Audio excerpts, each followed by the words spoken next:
Good morning, beta. Welcome back. So, in last class, we have talked about the measurement and we have done two activities to do that. हमने एक wavy line का measurement किया था. उसको दो तरीकों से हमने किया था. First one was by string, एक रस्सी लेके उस रस्सी को उस पे बिछा दिया और उसके बाद उस रस्सी को लेके हमने स्केल के ऊपर नाप दिया. The second was by using divider. Divider से उस वेव के छोटे छोटे हिस्से कर दिए, सभी हिस्सों को नापा और उसका एडिशन कर दिया. So we have done a measurement like that. So today we are moving for a motion. Motion की बात हम करेंगे. So yes, the next point we are doing is motion. Motion काफ़ी इंटरेस्टिंग है और ये जो टॉपिक है वो आगे चल के 7th में, 8th में, 9th में, 10th में, 11th, 12th आपका पीछे ये जब तक फिजिक्स है तब तक ये आपका पीछा नहीं छोड़ने वाला.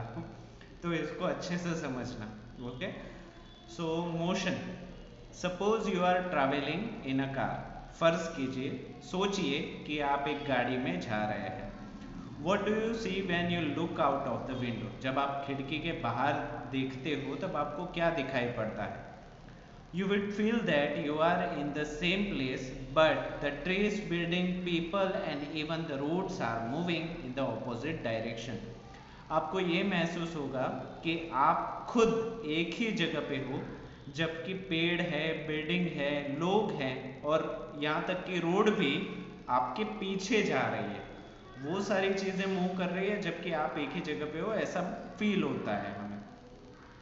इन fact the car is moving but the surrounding are at rest. पर असलियत में ये होता है कि आपकी गाड़ी आगे बढ़ रही है और बाकी सारी चीजें वहीं की वहीं हैं. This is called movement with respect to the surrounding. इस चीज को बोलते हैं मूवमेंट किसी चीज के रेफरेंस से. आप मूव तो कर रहे हो बट किसके रेफरेंस से. यहाँ पे रेफरेंस पॉइंट काफ़ी इम्पोर्टेंट माना जाता है फिजिक्स के अंदर, क्योंकि आप मानो या ना मानो, आप और आपके घर में सभी वो लोग हैं वो मोशन में हैं या फिर स्टेडी है. तो आप बोलोगे हम सभी तो स्टेडी है, फिक्स हैं. बट जब मैं बोलूँ कि आप सूरज के पर्सपेक्टिव से, सूरज की नज़रों से फिक्स्ड हो या मूविंग हो, तब आप सोच में पड़ जाते हो, क्योंकि earth is revolving around the sun. हमारी जो पृथ्वी है वो सूरज के आसपास घूम रही है. तो उस हिसाब से हम सभी सोए हुए हो या दौड़ रहे हो, we all are in motion. हम किसी ना किसी मोशन में हैं. व्हेन, तो it is called movement with respect to the surrounding. इसको बोला जाता है मूवमेंट, मतलब एक जगह से दूसरी जगह जाना with reference to the surrounding, के आसपास के कंपैरिजन में हम आगे बढ़ रहे हैं. Likewise When a body changes its position, जब भी कोई चीज अपनी पोजीशन को बदलती है, फॉर एग्जाम्पल एक जगह से लेके दूसरे जगह जाती है. फॉर एग्जाम्पल आप घर छोड़ के स्कूल आते हो या घर से कोई होटल में जाते हो खाना खाने के लिए, तो ये क्या कर रहे हो आप अपनी पोजीशन चेंज कर रहे हो किसी एक पर्सपेक्टिव से, है या नहीं. When the another object is at rest, जब आप घर से बाहर निकलते हो तब आपका घर रेस्ट पोजीशन में होता है, जबकि आप मूवमेंट में होते हो, मोशन में होते हो. The object is said to be in motion, तब जाके वो ऑब्जेक्ट मोशन में है ऐसा हम कहते हैं. For example, when you start running from the start line in a race. फर्ज कीजिए कि कोई आप रेस में दौड़ रहे हो शुरुआती स्टार्ट लाइन से. The finished line starts getting nearer to you as you run towards it. आपकी जो फिनिश लाइन है, जो फिनिश वाली लाइन है, वो ऐसा लगता है जैसे वो आपके नज़दीक आते जा रही है जैसे जैसे आप उसके तरफ दौड़ते जाते हो. This happens because the distance between you and the finishing line goes on decreasing. ये इस वजह से होता है क्योंकि आपके और फिनिश लाइन के बीच का जो डिस्टेंस है वो धीरे धीरे कम होते जाता है. और आप पीछे मुड़ के देखोगे तो स्टार्टिंग लाइन आपसे दूर होती हुई दिखाई देगी. क्यों? क्योंकि आपका और स्टार्टिंग लाइन के बीच का डिस्टेंस धीरे धीरे बढ़ रहा है कि नहीं. हाँ. Thus, when you are in motion, your position changes from the start line to the finishing line, which are fixed line. तो जब भी आप रेस में दौड़ रहे होते हो तब आपकी पोजीशन कंटिन्यूसली बदलती रहती है। किसके रेफरेंस से? स्टार्टिंग के रेफरेंस से और फिनिश के रेफरेंस से, दोनों रेफरेंस से आपकी पोजीशन कंटिन्यूसली बदल रही है। स्टार्टिंग की लाइन देखो तो उससे आप कंटिन्यूसली दूर जा रहे हो, और फिनिश लाइन देखो तो उससे आप कंटिन्यूसली नजदीक आ रहे हो। तो दोनों ही केस में आपकी पोजीशन बदल रही है कि नहीं? Very good.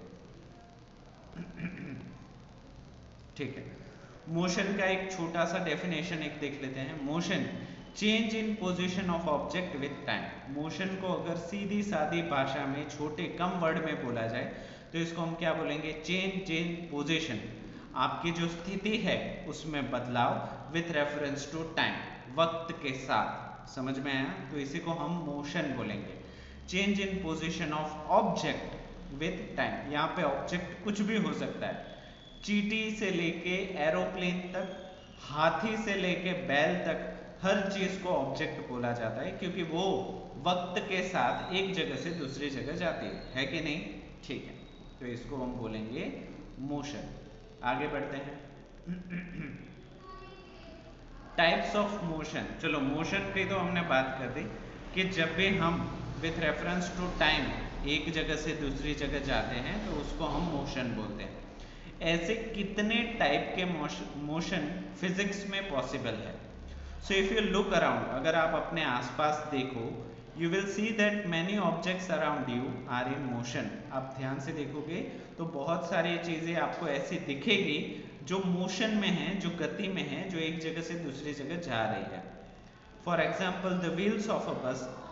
फॉर एग्जाम्पल, उदाहरण के तौर पे बस के पहिए, रिक्शा के पहिए, पापा की बाइक के पहिए, कार के पहिए, ये सारी चीजें घूमती रहती है। The hands of a clock, आपकी घड़ी के जो कांटे हैं, आवर हैंड हो गया या मिनट हैंड हो गया, सेकंड हैंड हो गया, ये भी कंटिन्यूसली घूम रहे हैं। A ball thrown cross the field, किसी क्रिकेट खेल रहे हो या कोई भी गेम खेल रहे हो, आप बॉल को एक छोर से दूसरे छोर फील्ड में, मैदान में डालते हो, तो वहां पे भी मोशन आपको दिखाई देता है। And a cyclist in a race, जब भी कोई रेस में साइक्लिस्ट, साइकिल चलाने वाला एक जगह से दूसरी जगह जाता है तो उसको भी मोशन कहा जाता है। तो ये सारी चीजें मोशन आपने अपने आसपास देखे। तो मोशन इन 4 टाइप्स, अगर इसको हम 4 कैटेगरी में डिवाइड करें, 1 2 3 4, तो वो कौन कौन से होंगे? तो पहला है ट्रांसलेशनल। अब ये क्या है मैं धीरे धीरे करके बताऊंगा। ट्रांसलेशन, इसको याद रखना है। जैसे आप हिंदी टू गुजराती ट्रांसलेट करते हो ना, उसी तरीके से ये वर्ड है ट्रांसलेशन। ठीक है, ये एक टाइप का मोशन। सेकंड है रोटेशनल। अब ये क्या है? ये सारी चीजें एक एक करके मैं बताऊंगा। तीसरा है पीरियोडिक और चौथा है नॉन पीरियोडिक। फिर से एक बार इसको बोल लो, translational, rotational, periodic and non periodic. ठीक है, ये 4 टाइप के मोशन है। अब ये मोशन किस तरीके के हैं इसको पढ़ते हैं। सबसे पहला मोशन जो हमारे पिक्चर में आता है वो है ट्रांसलेशन मोशन। ठीक है, क्या है translation motion? When an object and all its parts move from one point two the other with respect to another object at rest, it is called translation motion। अभी इसको शुद्ध हिंदी में आपको बताऊं तो, जब भी कोई ऑब्जेक्ट उसके सारे पार्ट्स के साथ एक जगह से दूसरी जगह जा रहा हो, मूव कर रहा हो किसी स्टैटिक चीज के कंपैरिजन में, तब उसको ट्रांसलेशन मोशन कहा जाता है। उदाहरण दे रहा हूं, एग्जांपल दे रहा हूं, उसको ध्यान से समझो।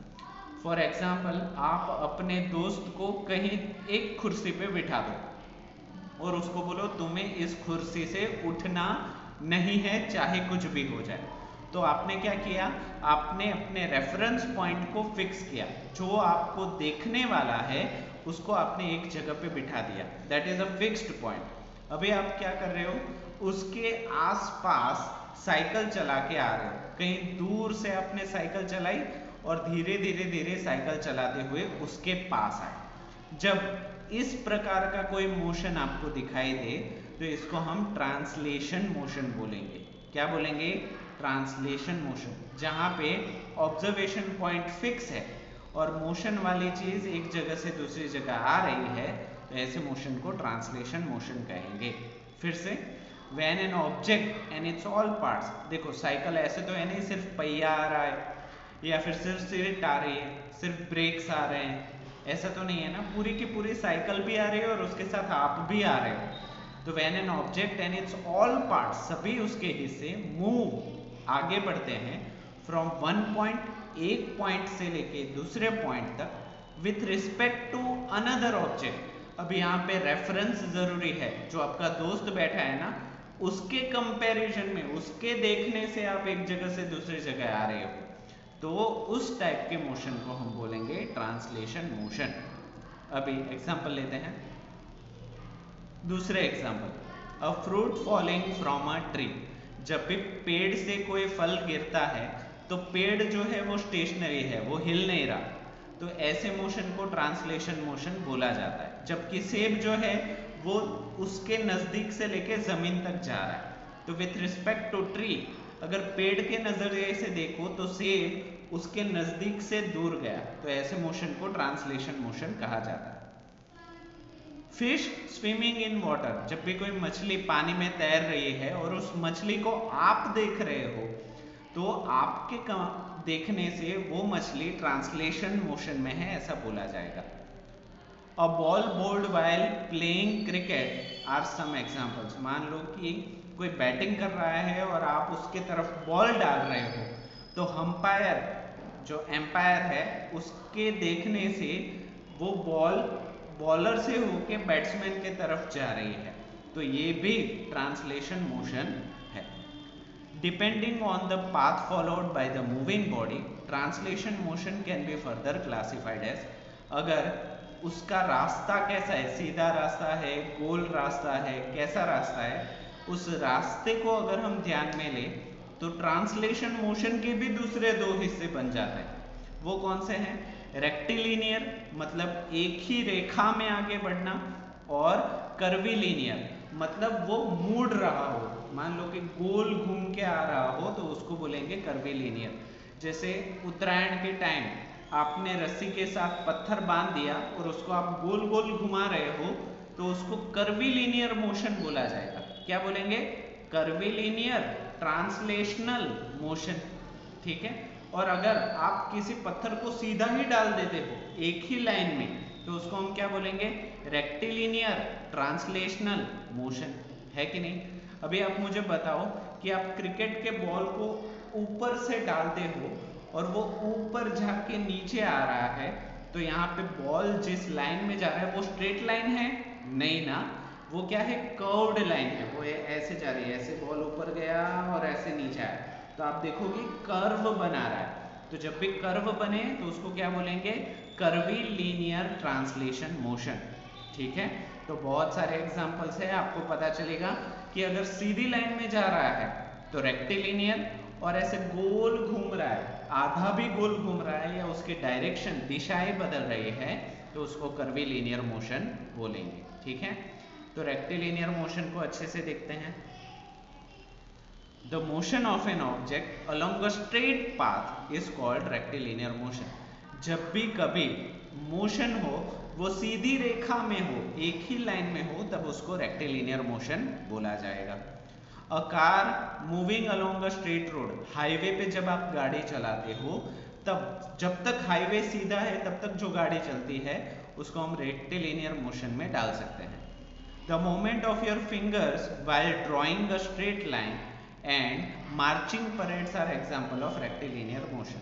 For example, आप स्केल से एक सीधी लाइन बनाते हो नोटबुक के अंदर, तो उसको भी रेक्टिलिनियर मोशन बोला जाएगा।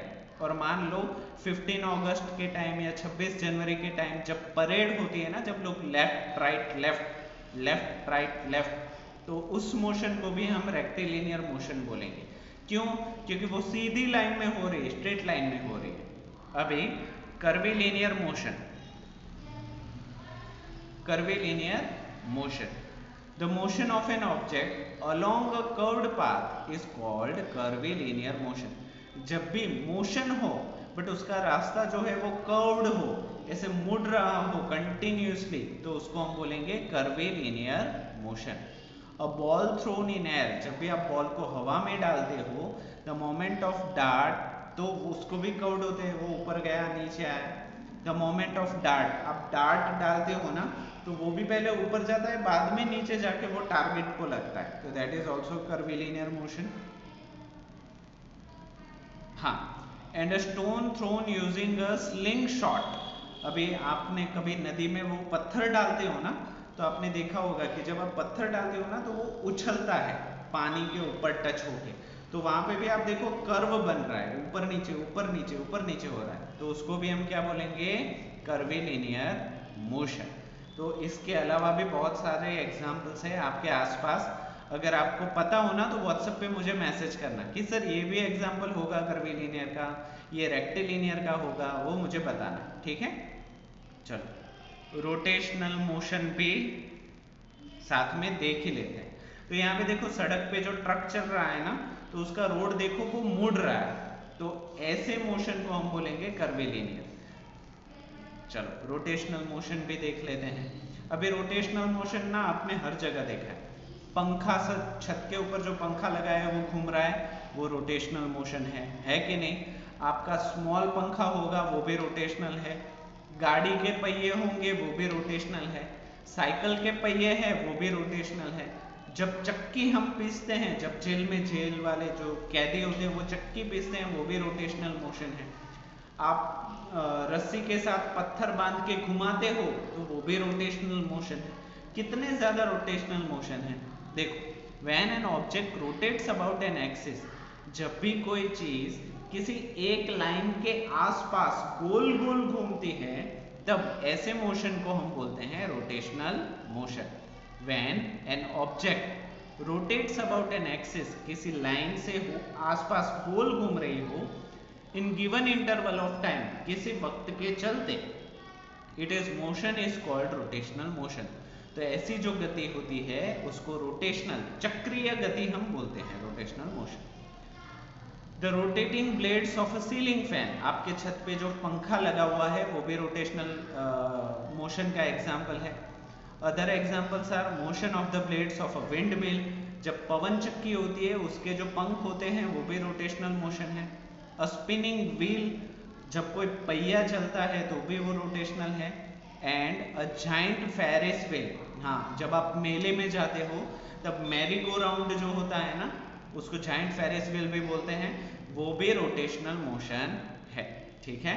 तो रोटेशनल मोशन तक ही आज हम रखते हैं, क्योंकि मुझे लगता है आपको ज़्यादा हैवी डोज नहीं होना चाहिए कि आपको कुछ भी समझ में ना आए, ठीक है। तो पीरियोडिक मोशन से हम बाकी रखेंगे, वहाँ से हम कल कंटिन्यू करेंगे, ठीक है। तो आज के लिए इतना ही रखते हैं। मैं एक्सपेक्ट कर रहा हूँ कि rotational motion, curvilinear motion, rectilinear motion के कुछ एग्जांपल्स आपको खुद दिमाग में आए और आप मुझे व्हाट्सएप पे मैसेज करके भेजो, मैं बहुत खुश होऊंगा, ठीक है। तो आज का होमवर्क है कि आपको, हमने रोटेशनल मोशन तक पढ़ा, वहां तक आपको लर्न करना है ट्वाइस, 2 बार। इसको पूरा जोर जोर से पढ़ना है ताकि आपके दिमाग में छप जाए, ठीक है। तो पीरियडिक मोशन से हम नेक्स्ट क्लास में कंटिन्यू करेंगे। टिल देन वीडियो को पूरा देखने के लिए आप सभी बच्चों का बेटा थैंक यू सो मच।